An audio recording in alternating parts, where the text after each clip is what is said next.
මේ බිමල් රත්නායක මැතිතුමා කියන කතාව.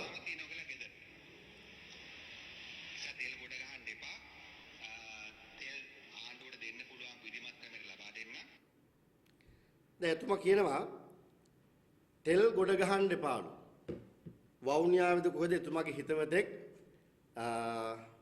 කොවිඩ් වසංගත කාලේ එකතු කරපු තෙල් ටික තාමත් තියෙනවලු. දැන් මේ රටේ ජනතාව තනකොළ කන ජනතාවක්ද? දැන් අපි කියමු කොවිඩ් වල 2022 නම් ගණන් හදමුකෝ. 2021 ඕනේ නැහැ. ඒතර 22 ඉඳන් අද 2026 වෙනකොට අවුරුදු 4ක්. දැන් වාහනයක් තියෙන තෙල් ටිකක් පාවිච්චි කරන කෙනෙක් දන්නවා අවුරුදු 4කට අවශ්‍ය කරන තෙල් ටික තමන් ගාව ගබඩා කරගන්න පුළුවන්ද? එහෙනම් මොකද්ද මේ කියන්නේ? කතා දෙකක් වෙන්න පුළුවන්. එකක් අපි කියනවා මේ කතාව ඇත්ත නම් දැන් බිමල් රත්නායක කියන්නේ එතුමගේ යාළුවෙක් කියලානේ. ඒ නිසා අනිවාර්යයෙන්ම JVP පාක්ෂිකෙක් වෙන්නද. එහෙමනම් කොවිඩ් කාලේ තෙල් හිඟයක් තිබුණා නම් ඒ තෙල් හිඟේ මවන්න මේ රටේ JVP කාර්යෝ දායක වෙලා තියෙනව නේද? JVP කාර්යෝට කියන පුළුවන් තරම් තෙල් ටික හිඟකරන්න තෙල් ටික ස්ටොක් කරන් තියෙනව නේද? ඒ ස්ටොක් කිරීම කොච්චරද කියනවනම් කොවිඩ් ඉවර වෙනකන් අවශ්‍ය ප්‍රමාණය නෙමෙයි අවුරුදු 4ක්ම ඒ කොවිඩ් වලට එකතු කරපු තෙල් ටික එයා තාමත් පාවිච්චි කරනවා කියලා බිමල් රත්නායක වග්කියුතු ඇමතුමා පිළිගන්නවා නම් එතුමා කියනවා නම් එතුමාගේ හිතවතෙක් කියලා එයා JVP කාර්යයක් නම් රට ඒ වෙලාවේ ඒ තෙල් පෝලින් ටික ඇති කරන්න තෙල් හිඟය ඇති කරන්න මේ රටේ JVP කාර්යෝ වග්ගයන්න ඕන නේද කාරණාව අපි බිමල් රත්නායක ඇතුළු ආණ්ඩුවෙනුත් ඒ වගේ මේ කතාව අහන් ඉන්න රටේ ජනතාවට අපි අහනවා එදා මේ ප්‍රශ්නට වග්ගයන්න ඕනේ පාර්ශව කාර්යෝ JVP කාර්යෝ නේද කියන කාරණාව. ඒ දෙකම ඊළඟ වෙන්න පුළුවන් දේ මොකද්ද? ඊළඟ වෙන්න පුළුවන් දේ තමයි මේක මහා පට්ටපල් බොරුවක්. ඇයි මම එහෙම කියන්නේ? අවුරුදු 4ක් තෙල් හැම තියන් ඉන්න පුළුවන් කමක් නැහැ. ඒ නිසා මේ රටේ ඒ අයගේ අකාර්යක්ෂමතාවය, නොදැනුවත්භාවය, ඒ අයට වැඩ කරන්න තියෙන නොහැකියාව පෙන්න ගන්න බැරි නිසා ඒ වෙනුවෙන් අද කාටද දෝෂාරෝපණය කරන්නේ?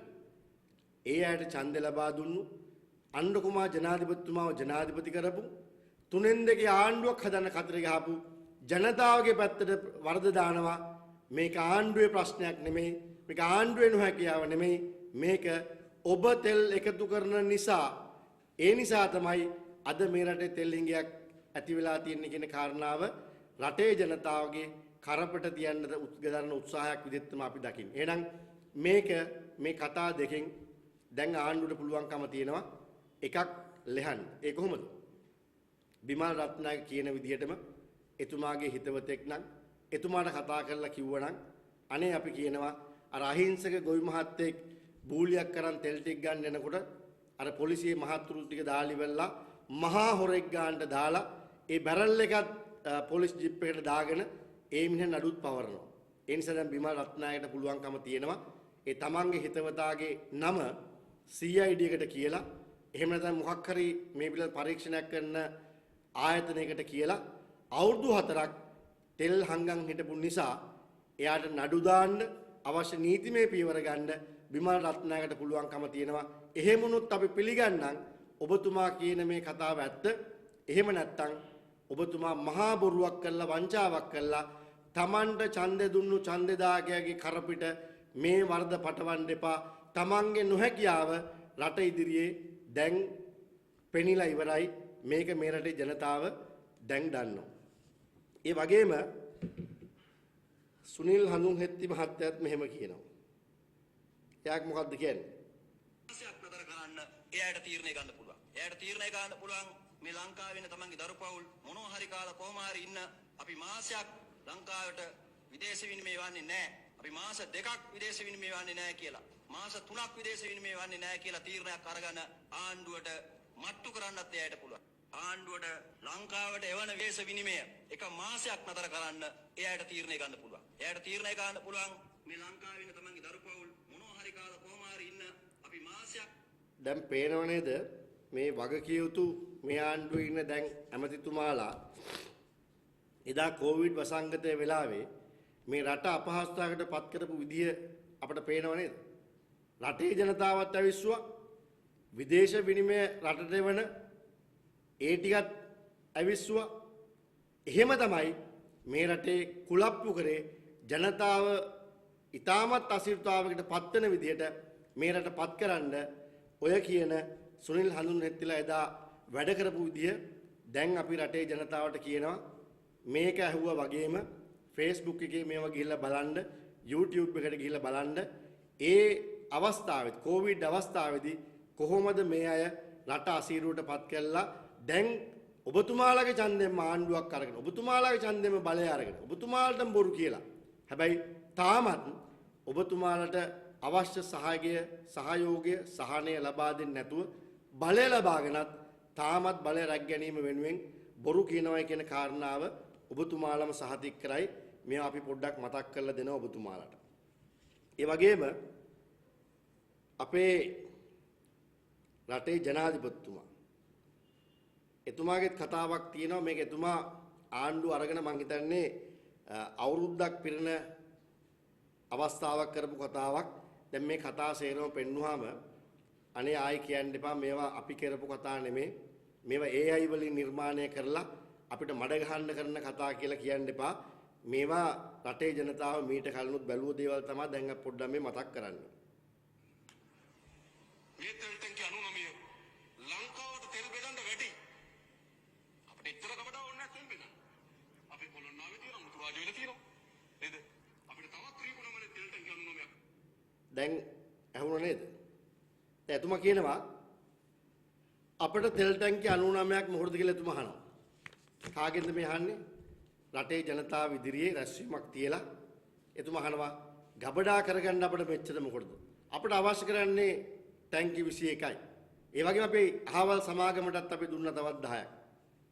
මේ කියන්නේ ආණ්ඩුව අරගෙන ජනාධිපති අනුර කුමාර සහෝදරයා අමතක කරන්න එපා මේ විපක්ෂයේ හිටපු ආණ්ඩු බලය ලබා ගැනීම වෙනුවෙන් රටේ ජනතාවට පොරොන්දු දුන්න ඒ විපක්ෂයේ හිටිය മന്ത്രി අනුර කුමාර කරපු කතාවක් නෙමෙයි.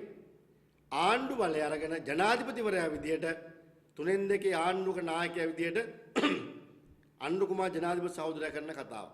දැන් තෙල් ටැංකි 99ක් තිබිච්ච එකෙන් අපට ඕනේ 21යි කියලා කිව්ව අනුර කුමාරම මං හිතන්නේ ඔබතුමාලා දකින්න ඇති පාර්ලිමේන්තුවේ ඇවිල්ලා ඒ වගේම රට ඉදිරියේ මහා කේන්ද්‍රයක් ගානවා මේ රටේ අවශ්‍ය කියන තෙල් ටික ගබඩා කරගන්න අවශ්‍ය පහසුකම් ටික නැහැ කියලා කලින් හිටපු ආණ්ඩුව වලට ඇඟිල්ල දික් කරනවා අපි දැක්කා. අපි දැක්කා කුමාර ජයකොඩි ඇමතිවරයාත් ඊයේ පාර්ලිමේන්තුවේදී කියනවා 76 අවුරුද්දක් තුල එක ටැංකියක්වත් හැදුවේ නැහැ තෙල් ගබඩා කරගන්න ඒ නිසා විදියක් නැහැ කියලා. හැබැයි මේ අනුර කුමාර කතාව කරනකොට ජනාධිපති සහෝදරයා කරන කතාව කරනකොට ඔය කුමාර ජයකොඩිත් ඒ වේදිකාවෙම ඉන්න ඇති. ඒ නිසා මම හිතන්නේ කුමාර ජයකොඩි ඇමතුමාටත් අපි කියනවා මේ අනුර කුමාර ජනාධිපති සහෝදරයා ඔබේ සගයා ඔබේ සටන් සගයා වෙන්න පුළුවන් ඔබේ කැම්පස් එකේ මිතුරා වෙන්න පුළුවන් මේ කරපු කතා ටික මතක් කරගෙන පාර්ලිමේන්තුවේ කතා කරන්න මොකද එහෙම නැත්නම් එහෙම ඔබතුමාලා මහා විහිළුවක් බවට පත් වෙනවා කියන කාරණාවත් මතක් කරනවා. මේ ආණ්ඩුව දැන්වත් ලැජ්ජ වෙන්න ඕනේ නැද්ද? දැන්වත් රටේ ජනතාවට ඇත්ත කියන්න ඕනේ නැද්ද?